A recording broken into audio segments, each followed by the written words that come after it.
Assalamualaikum warahmatullahi wabarakatuh. Hai teman-teman, perkenalkan nama saya Sulisviana dari Prodi Pendidikan Biologi semester 4, Fakultas Matematika dan Ilmu Pengetahuan Alam Universitas Hamzanwadi. Pada kesempatan kali ini, di video kali ini, saya akan berbagi sedikit pengetahuan tentang ilmu ekologi. Stay tune ya, simak videonya sampai selesai. Nah, teman-teman semua pasti sudah tidak asing lagi kan mendengar kata ekologi. Tapi ekologi itu apa ya? Supaya kita sama-sama tahu, mari kita bahas di video kali ini.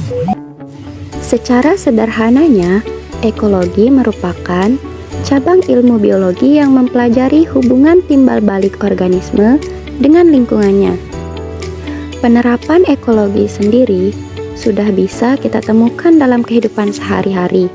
Misalnya, cara binatang mencari makan, berkembang biak, hingga berinteraksi dengan lingkungan tempat tinggalnya. Sebenarnya, kata ekologi itu berasal dari bahasa apa sih? Kok bisa ya disebut ekologi? Nah, jadi gini teman-teman, ekologi itu berasal dari bahasa Yunani, yaitu oikos, yang berarti rumah atau tempat hidup, dan logos yang bermakna ilmu. Secara harfiah, ekologi dimaknai sebagai ilmu yang mempelajari organisme dalam tempat hidupnya, atau dengan kata lain mempelajari hubungan timbal balik antara organisme dengan lingkungannya.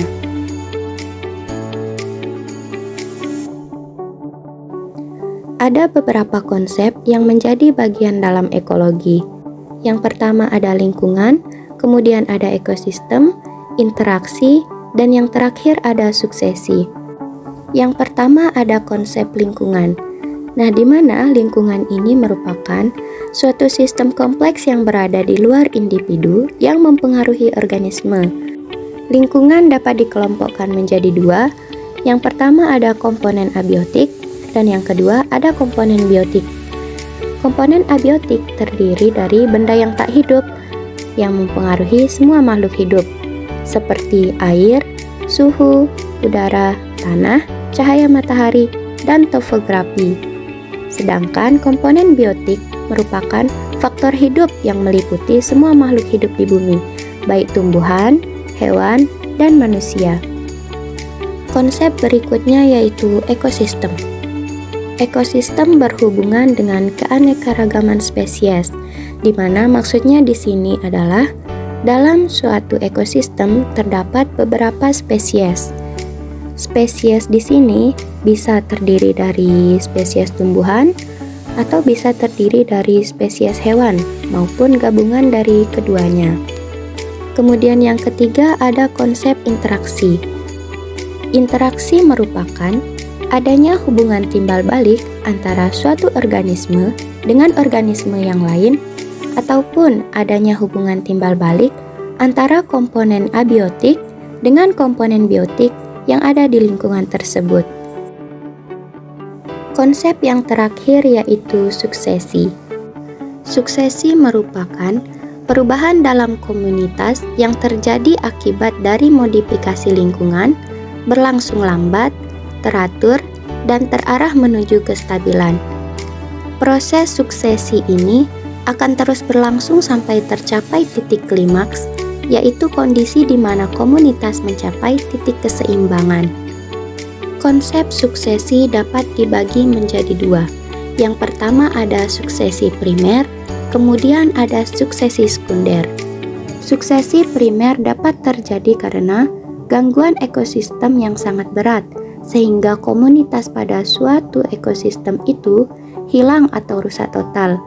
Misalnya, terjadinya peristiwa tsunami, letusan gunung berapi, aktivitas pertambangan, dan lain-lain.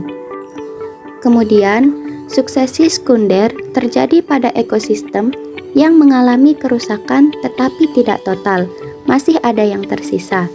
Salah satu contohnya yaitu kerusakan akibat banjir, kebakaran, tanah longsor, pembukaan lahan perkebunan, dan lain sebagainya.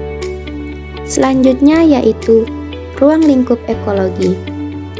Ruang lingkup ekologi ini terdiri dari individu, populasi, komunitas, ekosistem, biosfer, landscape, dan global. Ruang lingkup ekologi tersusun dari tingkatan kehidupan yang paling kecil menuju tingkatan kehidupan yang paling besar, yaitu global. Tingkatan kehidupan paling kecil dimulai dari individu, di mana individu ini merupakan satuan organisme dari setiap spesies tertentu yang ada pada suatu lingkungan.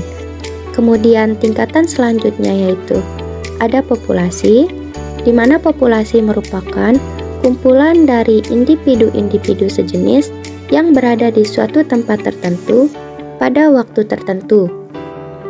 Selanjutnya ada komunitas, di mana komunitas ini merupakan suatu kelompok dari beberapa populasi yang saling melakukan interaksi antara yang satu dengan yang lainnya. Kemudian ada ekosistem. Nah, ekosistem adalah kondisi terjadinya hubungan timbal balik dan hubungan saling ketergantungan antara makhluk hidup dengan lingkungannya. Tingkatan yang lebih besar lagi yaitu biosfer. Biosfer adalah tingkatan organisasi biologi yang paling besar dan di dalamnya terdapat semua kehidupan yang ada di bumi. Selanjutnya ada landscape. Energi landscape fokus terhadap faktor yang mengendalikan pertukaran energi, materi, dan organisme dalam suatu ekosistem.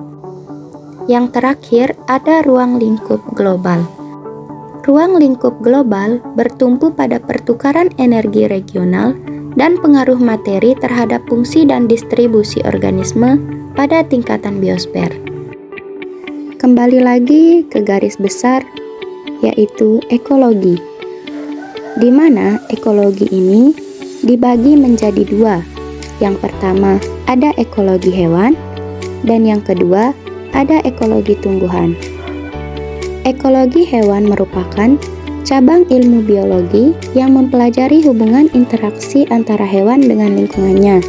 Sedangkan ekologi tumbuhan merupakan cabang ilmu biologi yang mempelajari hubungan interaksi antara tumbuhan dengan lingkungannya. Setelah mengetahui apa itu ekologi, kemudian ruang lingkup ekologi, dan pembagian ekologi, tentu saja akan muncul pertanyaan bahwa manfaat ekologi itu apa sih? Nah, jadi di sini ada beberapa manfaat dari ekologi. Yang pertama, kita dapat mengenal keanekaragaman hayati. Yang kedua, kita dapat mengenal perilaku makhluk hidup. Dan yang terakhir, dapat menekan munculnya sumber penyakit manusia. Sumber penyakit pada manusia sebagian bersumber dari organisme tertentu, misalnya demam berdarah atau malaria. Hal ini bisa menjadi wabah ketika populasinya mengalami ledakan. Dengan menekan pertumbuhan nyamuk sumber penyakit malaria, maka wabah tersebut bisa diantisipasi. Nah, sekarang udah pada paham kan apa itu ekologi, ruang lingkup ekologi, pembagian ekologi, serta manfaat ekologi dalam kehidupan sehari-hari. Sampai sini dulu ya teman-teman, sampai jumpa di video edukasi selanjutnya.